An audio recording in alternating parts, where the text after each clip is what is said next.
What is going on, my fellow UDL brethren? It is I, your good as gold Commissioner Matty Brolick, back for the final cycle of UDL Season 3. This season has been absolutely wild from Week 1 all the way through Week 9. We've just been seeing nonstop hype matchups, really good quality games, some less than stellar games, lots of hacks. We've pretty much seen it all this season. But it has just been a wild ride, lots of fun. It seems like a lot of you are having fun as well, which makes me really happy as a commissioner, because I know I had a blast. And we're just getting to the most fun part, which is playoffs. So that is really exciting, knowing how awesome this season's been. There's only a lot more greatness to come. So everyone give yourselves a pat on the back for just competing this season, competing in this amazing community at a high competition level. For just being a great group of guys, great group of friends and community. I really appreciate that more than I could really express to you guys on a regular basis, but it really just means the world. And on top of that, just getting games done on time, scheduling pretty well. Like, I know towards the end of the season we had a couple of mishaps here and there, but compared to the past two seasons, it's been a huge improvement. Like, season 1 was a total mess, and in season 2, like, it was definitely a huge step up from season 1, but it was not the kind of commitment that I was really looking for, and that's what we got this season. We had pretty much 24 coaches who were committed. Like, I understand some people just weren't doing as well, so the motivation is naturally going to drop, but overall most people were very motivated, and even the people that weren't got their games done on time for the most part. So really proud of you all, appreciate that a lot. And with that being said, we will get into this video. Hopefully my mic can hold out, because I've been having tons of mic issues on my computer. I think I fixed it for now, but it's just one of those things where it's a matter of time when it stops working again. So I'll try to maybe check periodically, but either way, let's just hope it holds out, because I really want to get through these games. I have 7 replays to show you, because I wanted to make sure that I featured everybody this season, and we had a bunch of guys missing from the first 2 videos, so I'm going to make sure that we get all those remaining guys in these videos here, and we've got some really good quality games that I'm excited to commentate over. And the big thing about these games too is that almost all of them have playoff implications, which of course the other games earlier in the season do too in the big picture, but you're just not thinking about it as much when the playoff picture isn't kind of forming right in front of you. These last 3 weeks, especially in the X Conference, things were just so tight, like skin tight. Everybody was right on top of each other. The X Conference really loves each other because they cannot get off of one another. Like, it was just stacked from like everybody having the same exact record to like the differential going down by like 1 point. Like the top guys at +8, next one +7, 6, 5, 4, and it really was a spectacle. And the Y Conference actually really bunched up quite a bit at the end too. So there was a lot of exciting, intense playoff race stuff going on in these last 3 weeks. So we got to make sure we address some of that. And at the end, I will just go over kind of like a final recap of the season while hyping up the playoff picture that's to come, because we have some exciting games to look forward to. So anyway, we will get right into this first match, which is TJ going up against II. And TJ was someone who was like really dominant for the first half of the season, for the first 5 games, going 4-1 with like very big and definitive wins. Like, he was just kicking people's butts. But then he ran into the GOAT, and the GOAT gave him a good old hoofing and knocked him down to 4-2, but still looking good. I mean, at that point he was still, I think, in first place. So he's going up against II, who he always says he has a history of losing to, and I is, you know, one of those bastions of the format, just someone who's been around for a long time, doing really well, and always competing at the highest level for a long time. So he's tough to beat. He's definitely got like all kind of wonky auras draft, but it's hard to count II out even when he's got a draft like this, because he is really good at catching people off guard and making more unorthodox things work. So we will get into this one because it's pretty big. Like, II at this point, maybe he's 3-2, maybe he's 2-3. I'm not positive. He Wasn't doing as well as TJ at this point, but it's still very relevant for playoffs. So we will get right into it. TJ leads with his low punny. I with the Terrakion. He goes for the protect. So that kind of indicates that he might be focus sash, so he could just avoid the fake out from breaking the sash. Gets up the rocks as Tentacool dodges the Super Fang, so that's annoying for TJ. Goes right for the knockoff on the Slowking, which turns out to be Cobra Berry. This is like a Trick Room offensive Slowking, so that was definitely unfortunate for TJ letting that get weakened so early. But, I mean, he's still at high HP, but it's annoying that he can't like set up on the Weavile or something. That thing seemed to put a lot of work in against II's team. So here, he high jump kicks into the Rocky Helmet Tentacruel, and he facades here, which is going to be enough to 2 a KO, but it really just, it doesn't do much, and it forces him to take 2 more rounds of Rocky Helmet, so that's annoying for TJ. But here he's going to go into the Gramble on the Electivire as it goes for the cross chop here. It was probably going to be Choice Scarf because high jump kick, I'm almost positive 1 a KO is an offensive variant. So TJ is going to stay in on the U-turn here from Gligar and go right for the rest. So he's a rest, Rocky Helmet, Super Fang, Play Rough, Gramble. Now he rest talks and gets a Super Fang, and here is going to go for 1 more. Goes for the rest, and now here, as he wakes up, he goes for the Super Fang, keeps the Gligar low, and is now going to just go for another rest to try to stay healthy. As I actually stays in with the Gligar here.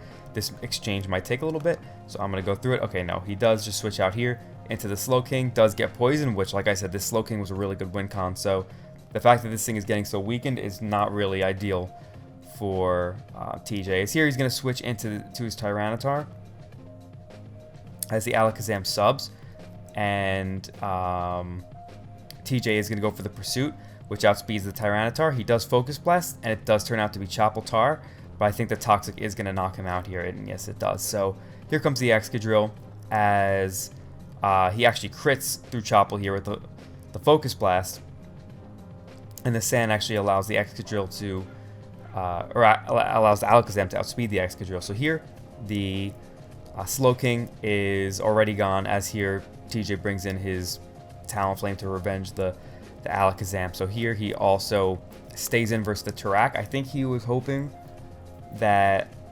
I can't remember what he was hoping for, but I think he went for a Wisp here, because this Talonflame was looking really nice, but there is a Scarf Electivire in the back, so that is a pretty decent check to it. So even through the Chardy Berry, gets knocked out with the Stone Edge, as here comes the Gramble, as he is just going to play off the Gligar. Now, these turns is probably going to be kind of a long exchange here, because it was kind of just TJ trying to weaken the Gligar, forcing it to roost, as he continues to try to stay healthy while weakening the Gligar, because this Gramble actually kind of 1v1s the rest of I's team. So TJ's doing his best to keep this thing healthy.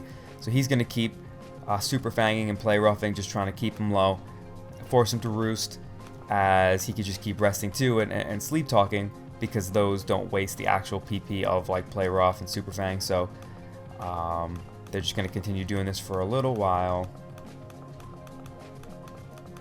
Sorry, this, I know it might seem like a boring game to watch, but it was actually a really important one and a well-played one, as both guys know exactly what they're doing here.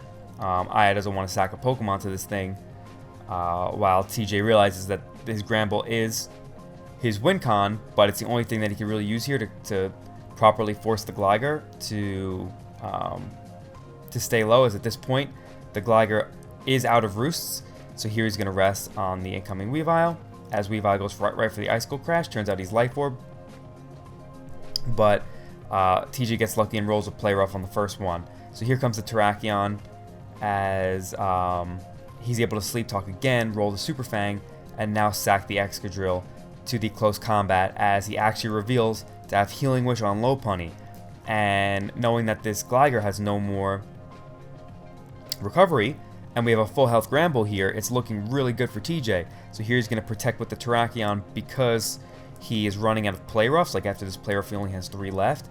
So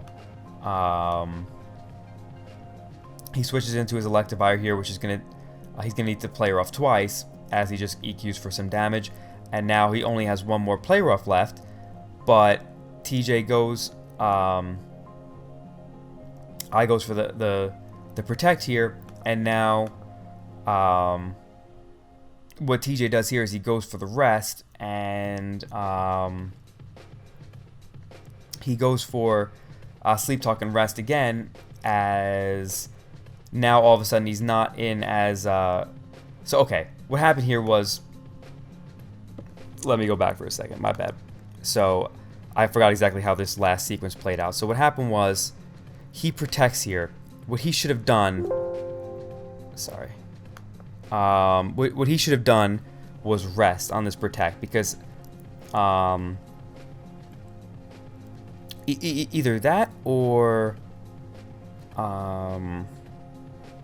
what was it? Yeah, no, okay, no. He should have play rough here, I think. Okay, wait.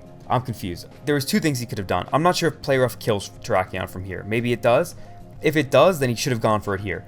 100%. Because if I tries to protect again, tries to get the double protect, it's not in his favor. It's like a third chance. So if he doesn't get it, then the play rough goes off and it knocks the Terrakion out, hypothetically. I'm not sure if it knocks out Terrakion, but let's say it does. If it does, then that's 100% what TJ should have done. Another thing he actually could have done was rested on the first turn of Terrakion's protect, and then yeah, now that really would have made a difference either. No, okay, no, he definitely should have just gone for another play rough here, because there was just no reason to. Yeah, I'm pretty sure play rough knocks out Terrakion from here, because I was saying that he needed to just go for a miss, because there was really nothing else that he felt like he could do. So he needed to play rough there, because if he does, like if he does get a double protect, then the next play he just rests anyway, and you can continuously rest and sleep talk and potentially get play rough rolls even if you're out of play roughs. And TJ didn't know that, so he thought that he had to save his last play rough, but that wasn't actually how it worked here. If you run out of play rough PP but you use sleep talk and get play rough, then you actually are able to still use play rough despite it being at 0 power points. So that was where TJ kind of messed up here. And yeah, this was a wild game. Really well played on both sides, especially II for really hanging in there. This was big because ultimately TJ's season just from here kind of went downhill, and he was looking like one of the strongest players in the league, and then just ended up missing out on playoffs. So like any of these games that TJ played from basically from his week 6 to his week 9, had he won, he would have been an easy lock-in for playoffs because he had good differential and everything. But unfortunately, he just was not able to get it done, and this was kind of the beginning of the end for him. But that's what happens when you go against a player like II. Sometimes it's just tough to beat him. He's a really smart player and always has a good sense of like how to play in the end game, like how to finish out a long end game, and he's always got lots of cool techs on his team as well, making him difficult to prepare for. So TJ really did well here, but II was just slightly one step ahead. So now I know it took a while on that one, but we'll get right to the next one. This one was one that doesn't have any bearing on the playoffs because Sebi, OP Dragonite over here, and then Blue were, I think, mathematically eliminated from playoffs. Blue might not have been, but I think Sebi by this point was, because I think he was 0-6 going into this, so 3 wins couldn't have gotten him in. So, oh, whoops, sorry about that. Anyway, so Sebi leads with his Azelf, as Blue leads with the Mega Manectric, as now Sebi's going to go right for a Toxic into the Bronzong, goes for the knockoff, knocks off the Bronzong's lefties, as Bronzong goes for a Toxic. Here comes the Tyranitar, as Bronzong's going to get up his Stealth Rocks, and then Gyro Ball the T-Tar as it gets up its own. Crunch going to knock out the Bronzong. I doubt that crit mattered because there was no Cobra or anything. Now here comes the Tornadus in on a subbing Chestnut, which I wonder if he's going to reveal some Belly Drum here. No, he goes for Rock Tomb. That actually does a lot. Holy crap. So he's going to switch into his Klefki here, taking the Rock Tomb. he crits that, but that shouldn't matter much. But the Drain Punch does a really good chunk here, as the Dazzling Gleam is going to break the sub, as now Blue is going to go into his Nidoqueen, as Sebi makes a good play going for the spikes. Just getting up those hazards, which we know in Oras are just so powerful, as here comes the Kyurem Black. And clicks the Dragon Claws. The Manectric actually takes it, which was pretty impressive, and going for the rest. So maybe it was like a Fizz-Def Rest Talk one, as he rests up with the Manectric. Rapid spinning the Latios, removing the Toxic Spikes. But that's the thing with Donphan, is like it's obviously one of the better spinners in Oras. I mean, there's not many to begin with, but getting poisoned from Toxic Spikes really makes it harder for Donphan to do its job. As here, the Latios actually reveals to get the it has the Flame Orb as he Psycho Shifts on the incoming Tornadus, burning it. But the fact that it's Flame Orb probably means that it's going to be a Facade set, which is pretty cool. So also, the Psycho Shift works really well for an obvious Tyranitar switch. And so the Manectric actually has Roar. So far it's only got, Volt Switch, Rest, Sleep, Talk, Roar. That's a pretty cool set. So Tyranitar gets it with the Pursuit, which actually does a ton. And Latios Psycho Shifts the Klefki, gets the burn on it. That is a cool set. The only thing annoying about it in Oras in particular is that the burn does so much more damage, doing double the damage that it normally would do in Sun and Moon or Sword and Shield. So Latios defogs. Torn is going to U-turn here as the Latios goes for Dragon Pulse into a Klefki. Going to Roost here as Klefki does Dazzling Gleam, and it actually crits, so that is really good for Sebi, as that probably wouldn't have killed normally. As here comes the Nidoqueen, Earth Powers as Klefki gets up a Spike. Kyurem Black comes in, Dragon Clawing the Nidoqueen, does a pretty solid chunk, as here he's going to Roost. He's just barely roosting off enough damage, but unless he gets crit, then that is definitely going to be enough to try to get him up to a pretty healthy amount, slightly above 50 probably. As yes, he goes up to just about 50%. And now I'm assuming he's going to attack from here. Yep, Dragon Claws. Now here comes the Darkrai, the Menace. This thing is especially good in Oras, in my opinion. I mean, I have it in Sun and Moon, and it's amazing, but in Oras, its speed tier and power are really just like next level in comparison. So Sebi has to try to play around this thing. Probably got to hope for a miss. And Sebi ultimately brings in the Azelf, which is Choice Scarf, to be able to revenge the Darkrai, and now he's actually going to be able to clean with this Azelf because he got that big Pursuit damage off with the Tyranitar earlier, and Sebi is actually going to pick up his first win in a pretty definitive fashion. I mean, like, that Darkrai was looking like a real threat in his endgame because he could probably OHKO. I mean, if the Donphan was Assault Vest, then it could live for sure, but yeah, it was looking like a real threat in this endgame, but the Azelf was Scarf, and was able to actually get the job done because Sebi had done a really good job weakening the rest of Blue's team. So really good job by Sebi. I know he didn't have a great season, but he dealt with some hacks, and also just the competition is really good this season. So it's always going to be it's almost always going to be a scenario where someone who is obviously a strong player isn't going to do nearly as well as like their skill would suggest. Like their record isn't going to be very accurately representative of their skill level because they're just going up against a lot of other good players, and maybe they're just in a slump. Maybe they just had a couple bad weeks. Maybe they got hacked a few weeks and then lost a few other weeks. So it just all adds up to looking like it's a bad record. But still, Sebi is obviously a very, very strong player in multiple formats. So it was nice to see him get a pretty good win here. So moving on to the next one, we've got the GOAT versus Blitz. Blitz is someone who hasn't been featured in these videos yet, but he's been having a pretty strong season up to this point. I think going into this one, into week 8, he was probably like 4-3. So either 4-3 or 3-4. So we will get into this match. Aki's kind of around the same. I think he was at 4-3 going into this week. Yeah, he was. So Aki had a really tough matchup here. As you can see, he had to bring the Servine, but he built a team that he felt he could potentially have a shot to win with. So he's got the lead Toad, and Blitz U-turns with the Greninja, bringing the KB, going for the sub here, but Aki's got the low kick on the the Seismitoad here, as here Blitz is going to go for the low kick, Aki clicking Sludge Bomb to catch a potential Comfy, I guess. Ice Beam from the Kyurem. This thing is fat, takes nothing from that Flash Cannon, and just drops the Hydreigon. I mean, I guess he really just didn't want to go into his Comfy there to scout, but Aki probably should have gone into Medicham there if he was going to be clicking Flash Cannon with Hydra. But that Flash Cannon, even still, like, I think it was Expert Belt, so not that I would expect it to kill Kyurem from the range that it was at, but that did nothing. So Blitz must be a really bulky spread. So here comes the Medicham now, as he is going to, I think, just go for the Drain Punch. So he goes for the bulk up now on the Deoxys, as Blitz just stays in Stealth Rocks, and he goes for another bulk up.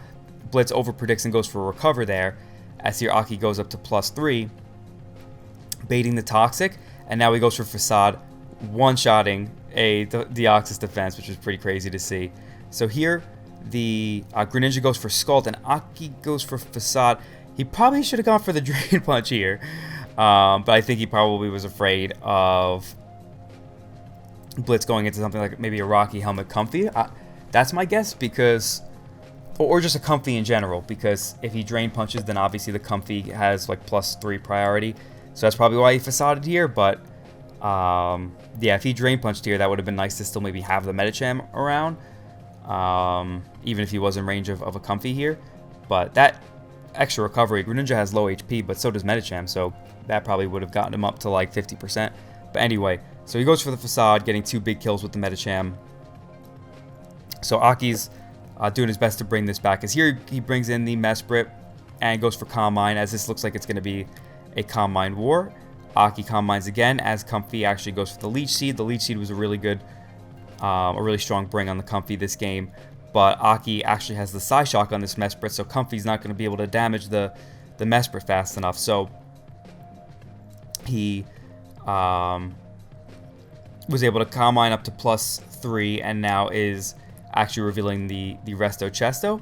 So he's going to click the Psyshock again here, weakening the Comfy quite a bit, and now putting it in range of another Psyshock even after a Draining Kiss. So he's able to remove the Comfy, which is really nice, because that was probably the biggest threat to his team, actually. As here comes the Zeraora, and Aki makes a good play scouting here, because if the Zera is subbed, then that is a big pain. So he goes for the bulk up here, as Klefki goes for the Dazzling Gleam. It does break the sub, and here he's able to get the Toxic off on him, as Aki actually reveals to be red card on Klefki, as the Zeraora Plasma Fist, and now this Kyurem Black is only at 10%. So after the Toxic, he goes up to 17, but back down to 10. Now Aki brings in the Servine, which is actually like actually turns out to be faster than the Kyurem blocks. So what you're about to see, Aki should have gone. He has the Energy Ball. It does 9% to the Kyurem, as the Ice Beam nearly drops it, and now puts Blitz in range to win this.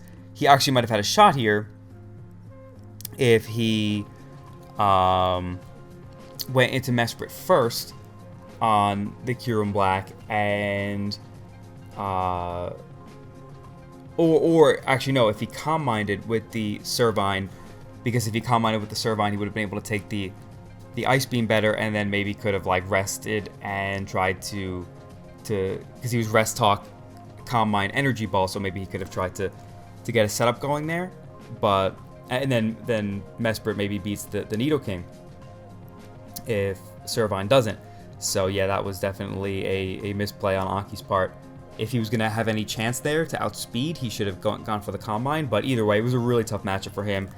And Blitz has a really good draft. He's drafted well in all of his tiers. So very big win for Blitz, as that puts him right back in the playoff picture. So moving on, we got a really nice game between myself and Jake. It was a really tense one, especially, I know for me it was, because I was 7-0 going into this week. So if I was able to get the win here, I would guarantee that I would get a first round bye, and that's obviously really nice, because just nice to have a week off. But also, more importantly than that, like, this league is just stacked with talent. So any extra round that you have to play, you never know if you just run into someone who gets one up on you that week. Maybe you have a tough matchup against whatever tier you're playing. Maybe you get hacks. Whatever it is, it's Pokemon. It's nice to have. It's nice to already advance to the second round. So that is what I'm going for here. And because at this point, TDK is the only other guy that could potentially catch me, alongside of Hiker, who had taken a loss in the previous week. So Hiker could catch me, but there's two people that got a bye. But TDK also can if I lose my last two games. So if I win this game, then I automatically would secure a bye. So it was really important for me. Jake is unfortunately out of playoff contention by this point. He's another person like Sebi who is a lot better than his record would indicate, but has just had a lot of like low points in the season, whether he was getting hacks or just choking wins away. Like, he is a very strong player, just was not able to keep things together, whether it just be bad luck or what else. So it was it's been a tough one for him, but obviously, like I said, very strong player. Guy's been doing it for a long time, really experienced, but he's actually someone who I have never played yet in the format up until this point. So I was definitely giving it my all here. Really wanted to get to play Jake even going into the season, and also at this point I really want to secure that bye. So this was an Ultra Sun Ultra Moon. I made some changes to my team, so now I have a Nidoqueen, a Dragonite, and a Snorlax on my team, as he's got a pretty scary looking team. That's an Ash Greninja, Gengar, Mega Mawile, Necrozma, Rotom Wash, and Porygon 2. So he is going to lead with his Mega Mawile, as I lead with my Mesprit. As he goes for rocks, I go for Hidden Power Fire. I'm going to go for my rocks here, expecting the switch, but even if he stays in, I got some decent damage on him, and I'm Rocky Helmet, so I can get some more chip, which would be really nice. As he's going to go for the Tri-Attack with his Porygon 2, and this is where things start to get a little crazy. So he gets a Tri-Attack freeze on the first try. So I wasn't sure if the mechanic is if you use like a fire move, you break free from being frozen. I know that works with like Scald and Flare Blitz, but I don't think it works with Hidden Power Fire necessarily. I know if you get hit with a Hidden Power Fire, I think you thaw, but I don't know if you use it, if that's how it works. But either way, I just like wasn't sure, so I went for it here, which I end up thawing. So I don't know if that like does work that way, or if I just got lucky, but I do end up thawing out as he actually Tri-Attacks again and now paralyzes me, and that's annoying because I do have slightly stronger moves on this set, but also I could choose to preserve this if I want. Like, there's just different options for me that now I don't have, because first I got frozen and I was forced to try HP firing, and now I get paralyzed, so that is no fun. But at least this Mesprit got a little bit of chip on the Mawile, poisoned the Porygon 2, and got up Stealth Rock. So it's definitely doing some good stuff, but now he's able to knock me out with the Tri-Attack. And I took a while deliberating on this turn, because I have a Darkrai set that is built to be a win con here, and it looks like it has a good shot to potentially go in on the Porygon here, but I'm just really worried that if he's got something like T-Wave or Toxic, or if he just has, Tri-Attack here but gets lucky with it, I could be in a lot of trouble. So I bring in my Darkrai because I'm sub Combine, and I could just try subbing up, but because he's got the +1 special attack boost, I can't sub on the Porygon if he does go for Tri-Attack, and if I lose out on that sub, then I am going to be in trouble. I'm probably not going to be able to get the setup properly, so I just have to hope that he doesn't have like Toxic here. Thunder Wave is sort of okay, like I could maybe work around that a little bit, but like regardless, any status here from Tri-Attack, other than Burn would probably be okay, but yeah, like Thunder Wave, Toxic, whatever he wants to go for, like that would be rough. So he does end up going for Tri-Attack, gets a decent amount of damage, and of course he paralyzes me. So that was really unfortunate, because as you're about to see, I still do outspeed this. I go for another Combine, as he actually goes down to 1. So here I sub, because he's going to die to poison this next turn, and if he recovers up, I could just knock him out, given that I hit. So I know I can avoid the sub breaking, because his last Tri-Attack did 24. So I know he can't break my sub now. I am going to go for the sub and get the recovery from my Iapapa Berry. And had I been, not paralyzed here, I'd be looking really, really nice. But he's actually going to go for the Tri-Attack, not break the sub. And now he brings in the Gengar, as you're about to see. Does just go for Shadow Ball. I go for Dark Pulse as he is Colbur. So the fact that he's Colbur, I would have outsped. It wasn't like he was a Scarf Gengar or anything that would have just been able to break my sub. So that was annoying, as I also get disabled by the Curse Body, which is annoying here too, because here he brings in the Greninja. At this point, if he has like Z, because this is a Z Ash Gren, I don't know if he's bringing Z moves, but if he's like a water Z, like a Z Hydro Pump, I can actually live that with the amount of bulk investment I have and being a +2 SpDef. So I could live that here. And if I had Dark Pulse still available, I could chip down the Greninja, which would be nice because I have a Extreme Speed Dragonite and a Mach Punch and Fernape in the back, which just being able to weaken the Greninja, so it would be in guaranteed range of that, would be really nice here. But the Dark Pulse is disabled, so I'm going to have to go for Focus Blast here, which hitting Focus Blast through paralysis is almost impossible. So it turns out that he's actually the Z fighting for the low kick, so that was a good bring on his end because that pressures Snorlax the most, and it was good for him to use it there. Like, it was smart for him to use it there because I just don't have what was I going to say? Because like it guaranteed knocking out the Darkrai, and he just couldn't really play games around that thing at that point because Rotom and Necrozma don't do too much to it, and I could outspeed the Mawile most likely. So yeah, good move on his part by going for the Z fighting. So now I bring in my Snorlax. This Ash Gren is still a huge threat even with a Z move already blown, but at least the Snorlax can definitely take a hit from here. So I'm gonna go right for the Earthquake as he brings in the Mawile, and now bring in the Nidoqueen as I'm also Rocky Helmet on this thing. As here he brings in the Greninja, I'm going to go into my Snorlax as he goes for the Ice Beam. If he Hydro Pump there, that would have put me in Iapapa range. So now I realize, I'm like, damn, I want to put this Greninja in range of Extreme Speed and Mach Punch guaranteed. So I'm going to switch out here, hoping that he goes for the Low Kick, which he does. And now I can just sack off the Nidoqueen here. If he switches, predicting me to switch out, that would be great, but I'm not really expecting that. I just want to... I know when I bring in my Snorlax next, it's going to have its Berry activated, so I'll be out of range of any Greninja hit again, which would be good. So I'm not going to risk going into Snorlax and getting like crit with a Hydro Pump or him going for Low Kick, so I'm just going to keep in my Nidoqueen, but he actually does switch out here, which works really well for me as I go for Toxic Spikes, and I'm able to get those up, which really annoy that Necrozma in the back, as now he's going to, as he does Hydro Pump, and now I can go into the Snorlax. I revealed the Figgy Berry, and now what I should have done here was he goes for Toxic, and I go for Recycle, and now I wanted to go for Belly Drum here, but I was a little afraid that he Volt Switches here into Greninja. But in hindsight, it wouldn't make a ton of sense for him to do that, because if I just click like Facade or Return, then he just stacks his Greninja.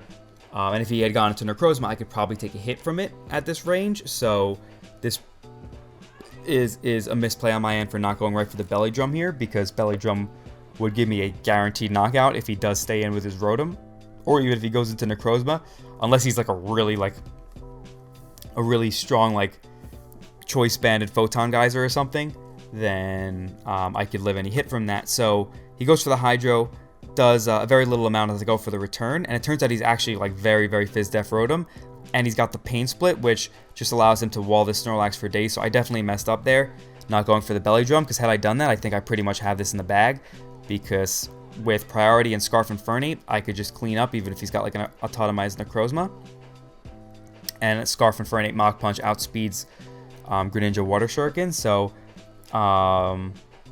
yeah, here he brings in his Necrozma, ends up having the Lumberry, as now I am very low, as I'm just going to gonna click return, bring in my Dragonite as he Swords Dances up with his Necrozma just in case I wanted to recycle.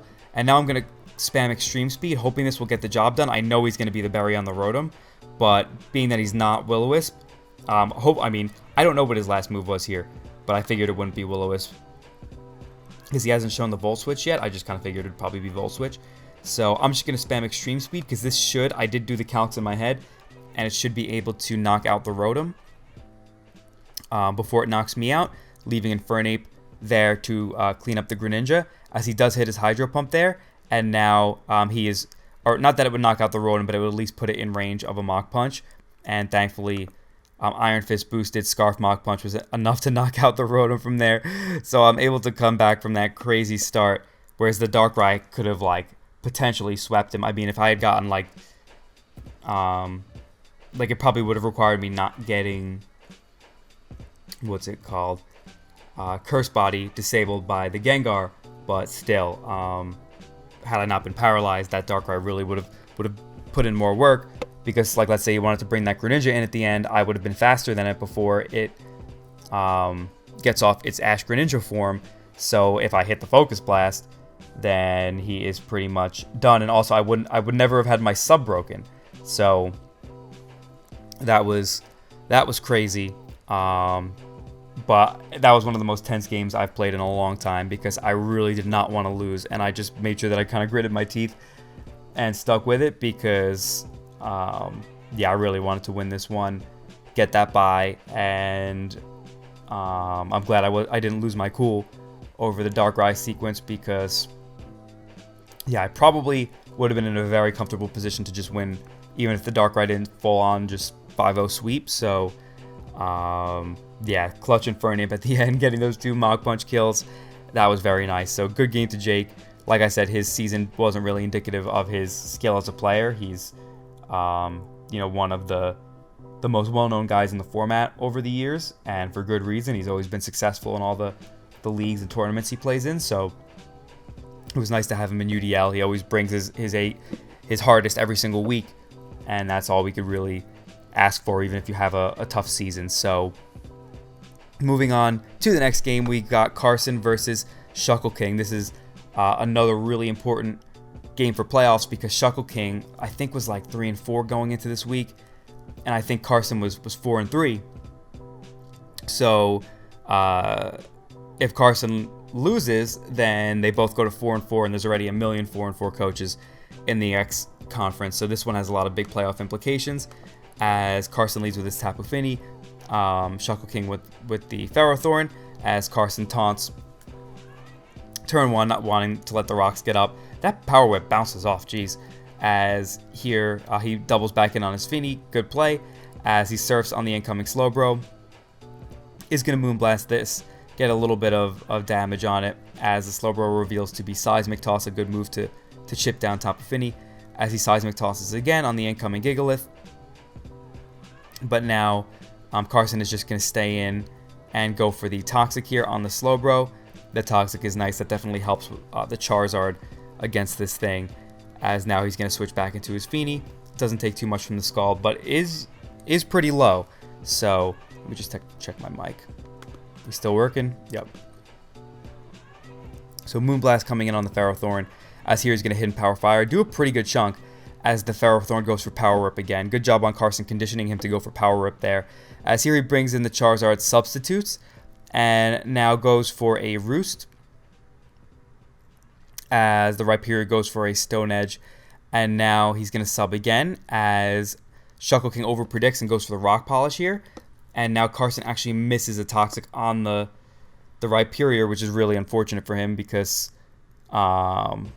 this thing, as you're going to see, starts to become a menace as he switches out, and SK predicts that, going for the Swords Dance, and now is just able to kind of run roughshod on Carson's team, as the Stone Edge does 88 to Celesteela, but he does get a crit Giga Drain, which does a lot, but it's not enough to knock him out, as now he's just able to knock him out from there. But he probably, I don't think the crit mattered, because I think the Excadrill still would have been able to knock him out with Earthquake, so I don't really think that mattered. But yeah, so here comes in the Mega Latias, as Carson swords dances with the Excadrill. And now he's forced to either make a play here. He does go for the Iron Head on the Ferrothorn. And now the Terrakion is able to just come in, click Rock Slide, and it turns out that I think it's Scarf Terrakion, and Rock Slide is just able to clean up the game. So it was a tough matchup for Carson. Oh, wait, maybe it's not Scarf. But he does break through the Icicle Crash Flinch chance and is able to Rock Slide for the win. So Carson, a lot of his game plan kind of resided on the Charizard breaking through Shuckle King's team. So when he missed that Toxic, it definitely put him in a bad spot. I think he should have Toxic, or at least tried to, right away on the Rhyperior, because when he roosted up and gave it a chance to go for the Rock Polish, that was definitely that thing definitely was going to put in a lot of work. But at least Carson could have preserved his Charizard in that case. There were things he could have done to maybe play around a Toxic Rhyperior a little bit more, allowing his Charizard to get an opportunity later. But yeah, he wasn't able to properly weaken the things that he needed to let something like Excadrill clean, and it led to his downfall. So that was a really tough one for Carson, and a well-played game by SK, making them both move on to 4-4 going into Week 9, making things even crazier. So now, speaking of Week 9, we're going to get into it. There's another one, another group of players that haven't been featured yet, and it's actually Hiker Toad, who's been just amazing this season. So at this point, he's going into this game 7-1, whereas Obi's going into this game at, I think, 2-5, or 2-6 rather. So Hiker, at this point, if he wins this game, the annoying part is that it'll put me in a position where if I don't win my Week 9, then he would go ahead of me in the standings. So I wouldn't even be first place, even though I'd been 8-0 up until this point. So that's pretty crazy. I'm competitive. Of course, I want to go undefeated and get first place, but also the first place person in each conference does get a little bit of an extra advantage, because if you are the number 1 seed, you always play the lowest remaining seed, which doesn't really make that much of a difference in UDL. All of the people in playoffs are really stacked, but it still is, I think, a nice way to try to protect the person who gets the number 1 seed and not just give them the same exact reward as the number 2 seed. That was definitely suggested by a bunch of people throughout the season because they liked how they do it in the NFL, so that's what we tried to do. And now we've got Hiker versus Obi, and Obi's got a hot team prepared for Hiker, because I was like, all right, Obi, we got to win this one, because I was trying to get that first place, and I was going up this week against Silver, who's someone who I could potentially face in playoffs, so I didn't want to have to go too hard in that one and reveal potential playoff techs or whatever, you know the deal. So I was hoping Obi could get the win over Hiker here, but Hiker's got a ridiculous team. Obi's got a pretty strong Sword and Shield team too, but it just was not a very good matchup, so we had to bring more Grem screens with some crazy setup. So we'll get right into this game. It was a really fun one.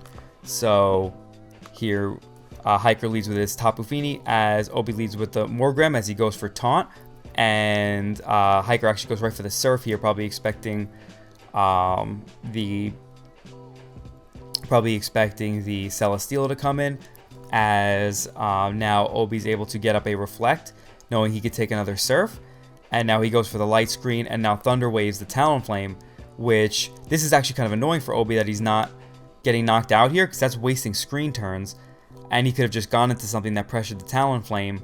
But here, a Hiker U-turns out as Obi brings in the Zarude and starts bulking up in Zeraora's face, as Hiker switches out, goes into the Steelix. Obi makes a good play in Darkest Lariats here because it could break the Steelix sturdy, which is nice because if he wants to just try to set up and he roars him out, then he gets nothing out of that. So here he brings in the Celesteela, and this is a bit of a tough turn for Obi because he misses the Fire Blast, which would put Steelix in range of another one. As you're going to see, this Celesteela is actually going to put in a lot of work here, as he switches out with the Hydra and Celesteela goes with the Meteor Beam. That's relevant because now, he's actually 2 special attacks on this Celesteela, but he's minus special attack nature, because he's a physical attacking one with acrobatics, because Hiker is actually, his team takes a lot of damage from flying attacks. So if he has a way to break through this Steelix, which Power Herb Meteor Beam helps just boost the special attack, but also hits Talonflame, and then +1 Fire Blasts are too much for even Spadef Steelix to shrug off. So now you're going to see he goes for the Fire Blast here, and it's an Akaberry Steelix, but had he hit that one before, then that Steelix just drops, and this Celesteela goes to +1 attack, because its attack is its highest stat. So he's at +1, and Hiker doesn't really have things that could hit the Celesteela the hardest. He does have Zeraora that could take a hit, of course. But yeah, like that just would have been really nice, because he does have Healing Wish on Blissey to heal up the Celesteela. So here he roars and the Morgrim comes in. That goes down to Stealth Rocks. Here he brings in the Cinderace as he tries to bulk up in Hiker's face, which he probably shouldn't have done here, because just clicking attacks with Cinderace here is good. So he probably should have just gone for the Pyro Ball there. He got a little greedy, but he's just going to Darkest Lariat the Steelix here. He gets roared out again, as here he's going to go for the Drain Punch with his Urshifu. And Hiker brings in the Zeraora, as Obi actually has the Wakan Berry on the Urshifu and is able to click Surging Strikes, which crits through the bulk up, so he's able to do a lot of damage. And now the Plasma Fists at +1 still does a ton, does 80, but he is able to eat it up and knock him out with the Surging Strikes. So here comes the Tapu Fini, which does seem like it's Choice Scarf up until this point. When he switches out, well, when he switches out versus the Blissey, it really does scream Choice Scarf. So he's able to get up a Reflect with Blissey because he's got screens on that too. So here it brings in the Selly, as he's going to Autotomize again as the Hydreigon comes in. And now he's going to Acrobatics, and wow, that does a lot. Well over half. And the Fire Blast, Life Orb Fire Blast, the Celesteela does take the attack. So it was good that Obi went with Adamant Celesteela instead of like some kind of Spadef dropping nature, because he probably wouldn't have lived that. So here he's able to knock out the Hydreigon and get up to +1 attack. But Tapu Fini is still out of range from this. So here he's able to go into Blissey, and he's going to go right for the Healing Wish here. As if Hiker had gone Buzzwole and he went for something like Light Screen, then yeah, that would have allowed Buzzwole to just click, because the Buzzwole is choice banded, so it would have been able to kill Blissey through the screen. So he does go right for the Healing Wish, bringing this in, going for the Autotomize, as the Talonflame goes for, I believe, Flare Blitz, yep. And it does not quite do enough, as he goes for the Acrobatics, does get the power there, which is huge. The Flare Blitz would have knocked him out there, but then the second one, he gets the Flame Body burned, which is really unfortunate. So the early powers actually did hurt Obi, but this one did help him, of course. But then, of course, he gets Flame Bodied. So had he not gotten Flame Bodied, then he puts this Tapu Fini really, really low. But as you're going to see, it only ends up doing 32. Otherwise, it would have done 64. So here comes the Zarude, as the Tapu Fini is locked into Surf. So he's forced to switch out here, as Obi goes right for the Bulk Up. And here it goes for another Bulk Up. If the Tapu Fini was low enough, then he could have gone right for an Acrobatics there, which would have potentially given him a chance to win, because if he was able to Acrobatics, then he could just Acro twice or just attack this twice. And because, wait, does Moonblast knock out from here? Maybe it does.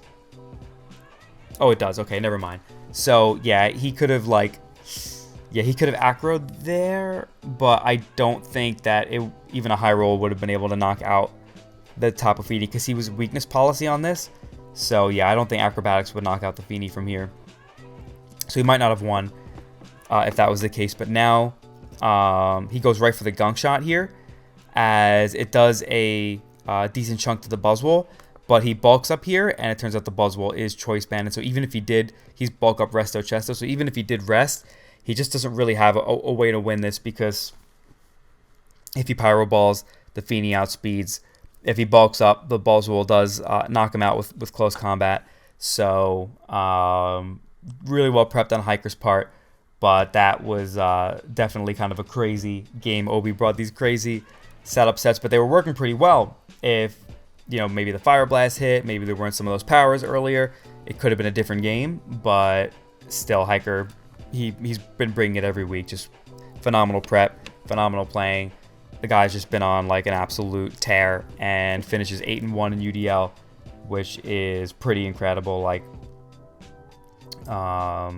you know, he played pretty much all the tough guys in the conference. He didn't play me, but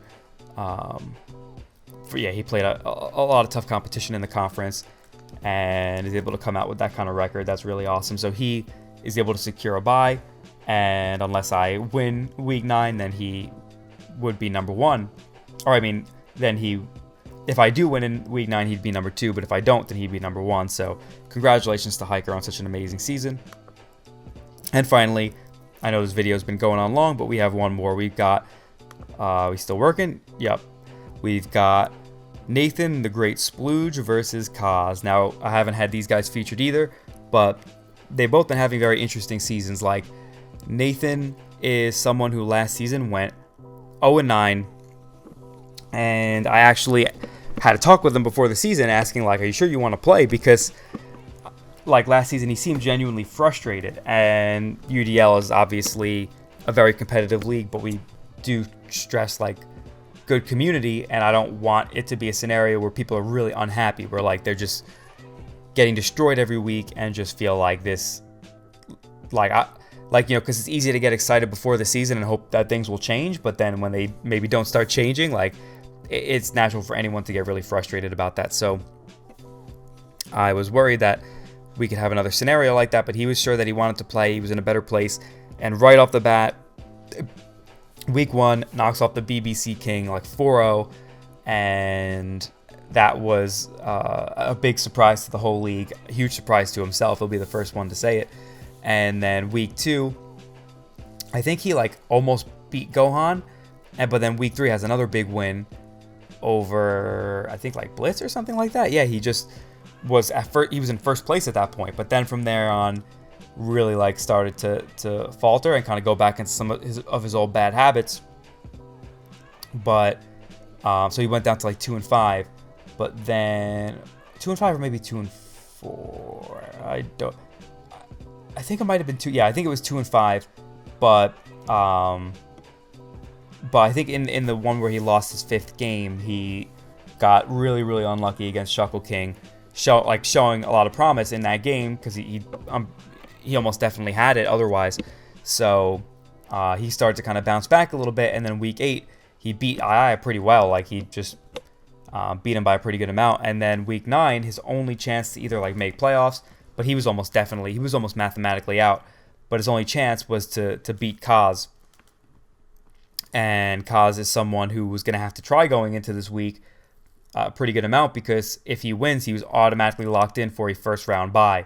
And pretty much anyone with the opportunity to get that bye is going to go for it. So, Sword and Shield, week 9, you've got Splurge versus Kaz.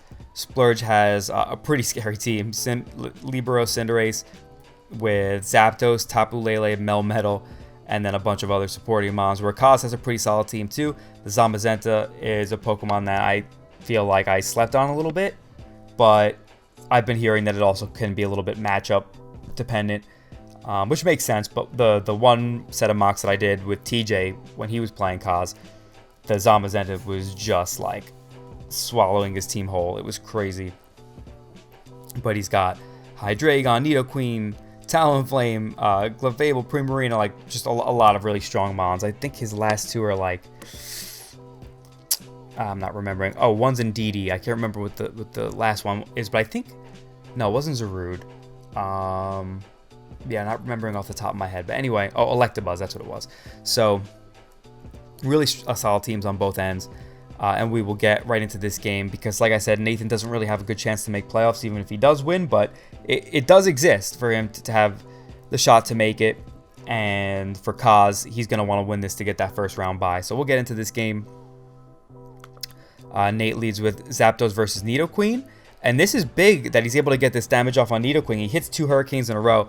And that's big because, like, obviously, it's not like Hurricane's a move that misses a lot, but it's also relevant because he was missing all of his Leaf Storms versus Shuckle King, and had he hit any of those, he would have won the game. So they were making jokes about that in the chat here. So that Nidoqueen going down really quickly was huge because Splurge actually was talking about this Melmetal set with me that he liked, but it seemed like both Nidoqueen and Talonflame could really easily check it, so I wasn't so sure about that set, but he's already gotten rid of the Nidoqueen, so that's looking pretty good for Splurge. So now he brings in the Hydreigon and subs, but Splurge actually U-turns there and is able to break the sub, so a really good turn for him bringing in the Lele, and now he's able to just click Specs Moonblast and watch things just get smacked. So here comes the Talonflame, even that takes 50%, so that Lele is already putting in a lot of work. The Talonflame U-turns in on the Zapdos, and Nate says he forgot about Ice Fang as the Zapdos goes right down to that. So here he brings in his Tangela, clicks Stun Spore, gets the paralysis on Clefable this turn as he knocks off, as now he's going to switch out into his Tentacruel as Kaz knocks off there.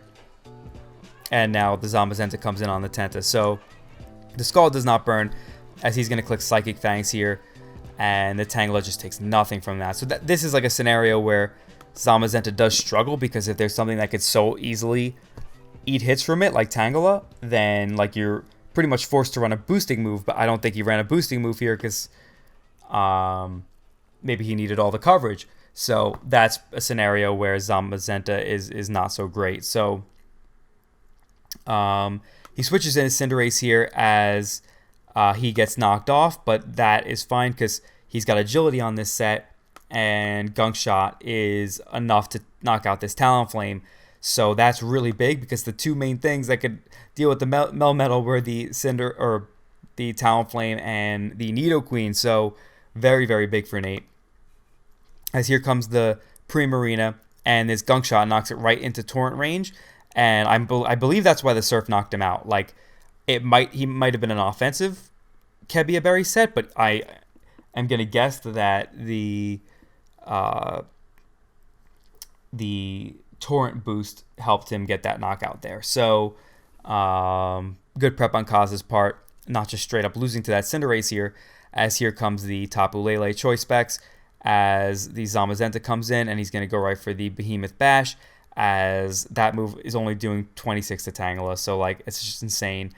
Now he switches into the Melmetal as Kaz gets paralyzed there, which really sucks, because if he went for anything like knockoff, a fire move, Thunder Wave, that sucked. But if he did go for Soft Boiled, I don't think it's going to matter much here, as you're about to see. He ends up going for the Iron Defense, and Kaz knocks off the Chesto Berry, but now he's at +2 as he goes for Close Combat, and Close Combat to Melmetal does 32% from a Zamazenta, 130 base attack.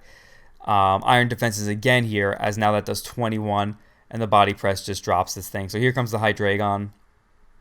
The Dark Pulse only doing 30%, as the Body Press does knock that thing out again. I think the Lele had it in the bag, because unless the Hydra outsped and flinched it down, I don't think there was anything it could do to knock out the Lele, and that's a Specs Lele, so obviously it could knock out the Hydra.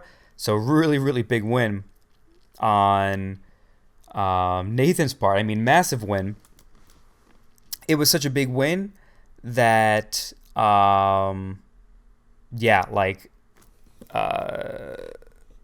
it was such a big win that it literally carried him from being in last place like 2 weeks ago to being 4-5 and making playoffs. So like that is just insane. So that was unbelievable. And Kaz ended up losing out on his week 1 bye, and the way the standings panned out ended up being pretty crazy. So hold up one second. I'm just going to pause this so I can show you guys the standings. All right, here we are back on the standings tab. And now we're going to go over these. Just to kind of go over the playoff picture real quick. For the X Conference, as you can see, like, this is just absurd. Like, the bottom one here was Shuckle King at 4-5 -9. So 4 wins and 5 losses literally has you in last place in the X Conference. That's crazy. Illusion came back and had a huge win. Illusion's such a bum. Like, he didn't answer Kaz last week, so he took a forfeit loss. Like, had he won that, he makes playoffs. But anyway, so The X conference was absurdly tight this season, and Nathan at 4-5 was able to squeak in because everybody he needed to lose lost. So there were enough 4-5 teams that he was able to squeak by them with good differential. As you can see, he's literally got tied with the first place or the second place guy at +5 differential. So he had some pretty big differential wins, and that really did carry him. So that was crazy. But yeah, overall the X conference was just nuts. Like, I can't believe these standings. Like, what what is this? It's just nuts. So anyway, let me just adjust this a little bit. Cool, that looks better. The way we have it was the BBC King starting off at 0-2, coming all the way back to 6-3, and taking the #1 spot. It's funny because I'm sure a lot of people would have expected Tony to be #1 in his conference from the beginning of the season, but after the 0-2 start, you're probably thinking like, oh, like it's going to be tough because the schedule just gets harder and harder. But the BBC King dug down and came all the way back, getting 6 wins and clinching a bye and even the #1 seed. So good on him. I'm glad that he didn't just throw in the towel after a couple losses, because like it's easy to lose motivation in Pokemon, especially if you're a busy guy like him who's got a lot of other things to worry about and focus on. So that was good that he hung in there and clinched that #1 seed. He had a really good game with II in Week 9 that was pretty big in terms of playoff implications. As you see, II is all the way down here, so he did not make playoffs. But had he won that game, then he would have made it. So, yeah, Aki ends up getting a bye too. But it's funny, they put him at +5, but he's actually at +4. He tied with Gohan, but the thing was, Gohan was ahead of him here based on strength of schedule, but the tiebreaker that comes before that is head-to-head, and Aki beat Gohan. But the thing was, Aki guaranteed this bye because Nick didn't know that Aki was European, and like they didn't get their game done for Week 9.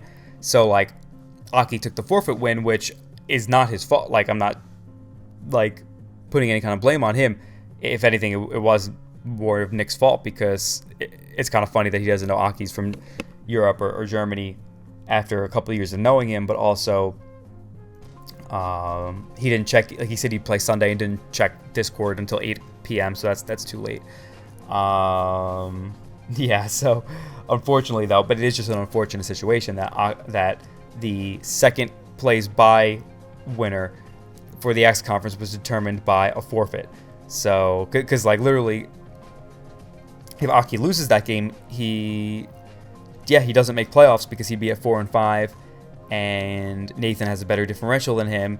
But and then Nick wins, he makes playoffs. So that was a really big game in terms of like playoff implications. But if Aki does win, he has to win. Yeah, he has to win 4, or he has to win 3-0 or better, like what his forfeit win got him, because otherwise he would not have gotten the bye. So that was a crazy scenario. But back-to-back Mount Rushmore boys at the top of the X conference, getting the byes. That's what I like to see. Next up, we've got Gohan. Gohan had this like up and down season where he would like win one, lose one, but just get these really big wins when they counted, and some with really big differential, especially his last 2 weeks really bringing him back into the top of the playoff picture, where he was very close to getting this bye. So that's crazy. Then you have Kaz, who looked like he was going to get it, but then ended up losing the last week. Carson, who every season so far has just squeaked into playoffs right at the very end. So the corrupt commissioner always doing what he does best, probably slipping people a couple bills behind the scenes to get himself in. And then Nathan with the most miraculous comeback, if we're including the context from last season that I've seen. I mean, 0-9 going to 4-5 and making playoffs, like that was the biggest glow up I've seen in Draft League in a long time. So very curious to see what he could do in the playoffs, because sorry, I was just wiping off something from my keyboard if you saw my mouse moving around. Very curious to see what he could do in playoffs, because he's going to be going up against some monsters who are going to be trying even harder than they did in the regular season. So next up, we will move down to the Y conference. And yeah, there we go. Straighten it out a little bit. Yep, so there we go. There we go. We got myself at 9-0 at the top. I was really proud of this. I said it before the season that I'm going undefeated, but I said it kind of sarcastically. Like, I always want to. I don't play Pokemon that often, despite how much I love Pokemon in general. I don't play competitive that often. Like, I mostly save it up for UDL every year, but when I do play, I like to make the most of it. So, and I'm just competitive in general. Like, I don't want to lose to anybody. So, unless I'm in a league where I'm just like really not into it and just decide to like really half-ass it, like that's why I try not to join other competitions or other leagues, because if I know I'm not in the mood to do it, then it's just hard for me to have the motivation to put in the effort. But for UDL, I was totally ready and prepared, and I never really lost that momentum. So I was really happy with the way this season went, because regardless of what conference you're in, it's going to be really stacked. I did get a little lucky, I'll admit, and I didn't have to play Hiker or TDK, who are the 2 and 3 guys in my conference this season. But yeah, other than that, I beat the other 3 playoff coaches here. I beat Ante, who just barely missed because of something silly, which I'll talk about in a sec. Like just the whole roster is stacked. So really happy with how the season went. And yeah, it's probably my best draft league accomplishment to date, I'd probably say, because championships are something that have eluded me, but I've had some other undefeated seasons. But the one I had in ITL a few years ago, just the competition wasn't even close. And then the one season 1, the competition was obviously stacked, but just not as good as it is now.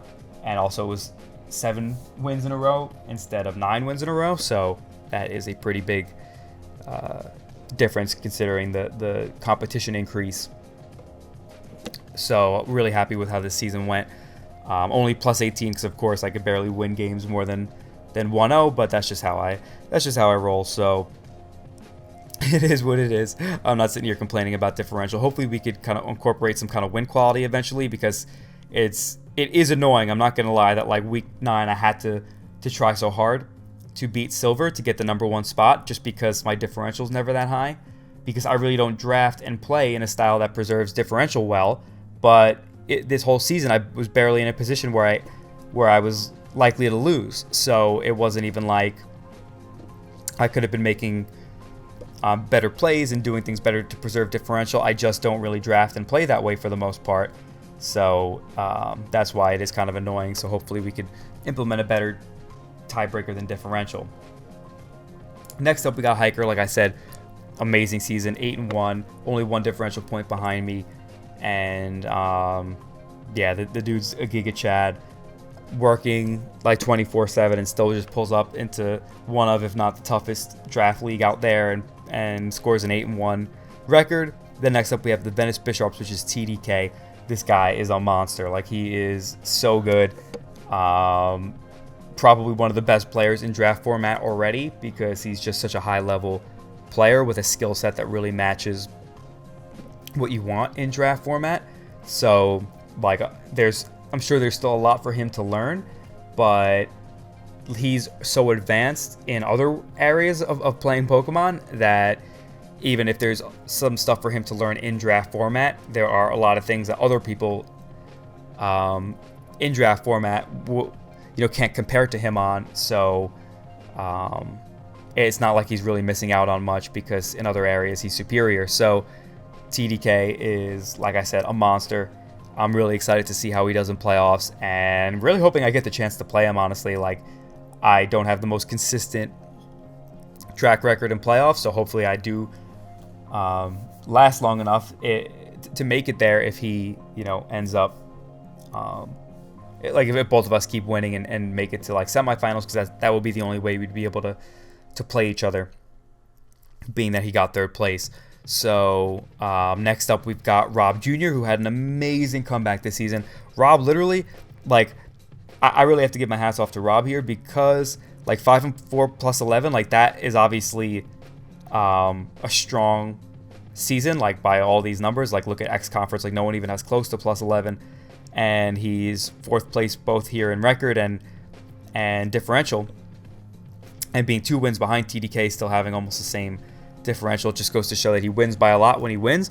But Rob did get haxed a pretty good amount earlier on in the season, and he was the champion of Season 2. So being Season 2 champ to starting off at 1-4 because he lost his first 3 games, getting hacked in a couple of them, and then he lost to me in a really close game. He was almost ready to throw in the towel. Like, we spoke about it a little bit, and I just tried to like convince him to keep going because obviously he's just, you know, one of the top players when he really gives it his all, and he can always make a comeback. But at 1-5 or 1-4, it's tough because one more loss and there's a good chance you don't make playoffs. And if he did have that one more loss, he wouldn't have made it. So really kudos to him for winning out from week 5 and with high differential to boot to really put him comfortably in the 4th place spot here. So Rob's one of those guys that this whole season, because sometimes when, like, you know, Rob is just the type of guy who isn't as motivated. So when he's that way, then he's not the same player. But he actually has been giving it his all this whole season.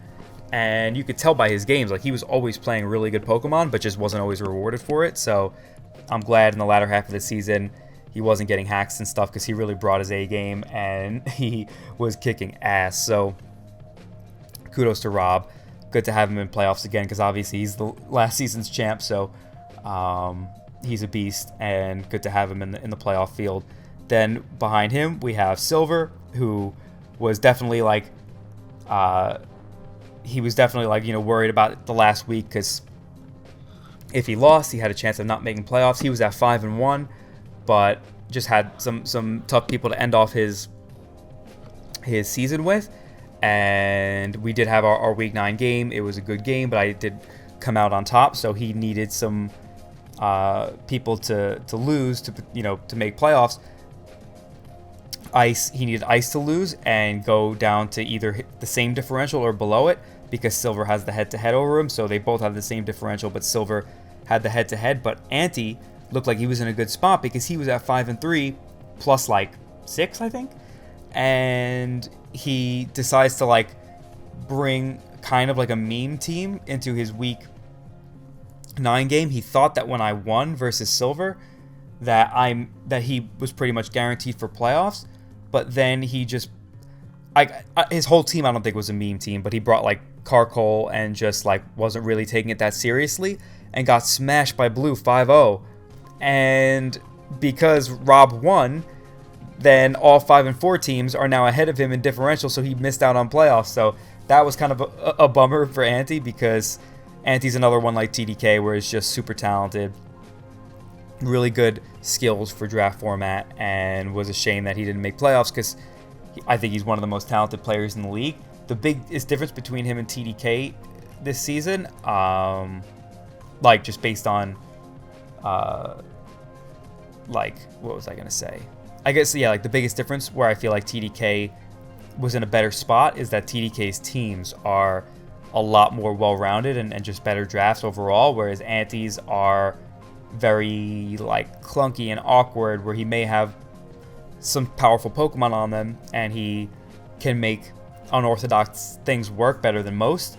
I just think that TDK's teams overall gave him a lot more tools to work with, whereas Ante was getting these tough matchups every week, and in a league that has a lot of good players, it's hard to consistently win with really, really bad matchups. So I think TDK really had that advantage here over a guy like Ante, but either way, both of them are just so talented and good fits for the draft format. So it was a bummer that Ante did lose out on that, but Silver stays, and then Ice just barely hangs in there as well, who's had an amazing season but did run into some tough opponents in his last few weeks. So yeah, the Y Conference playoff field is looking really strong.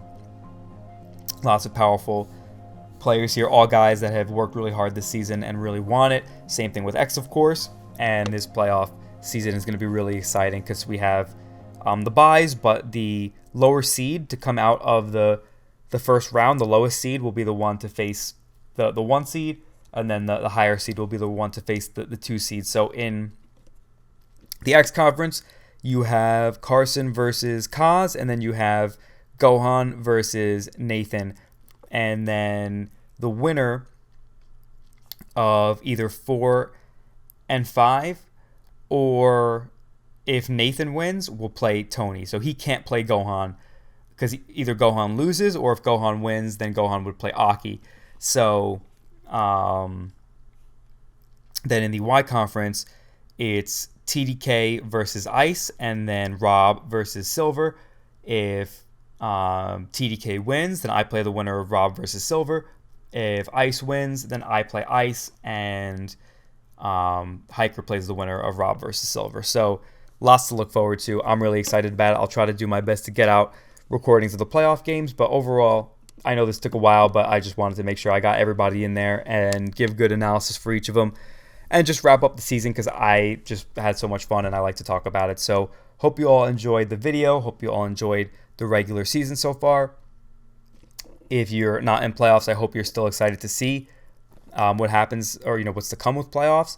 And most importantly, hope you all are doing well, and hope you all have yourselves a fantastic day. And I'll see you all in the next one later.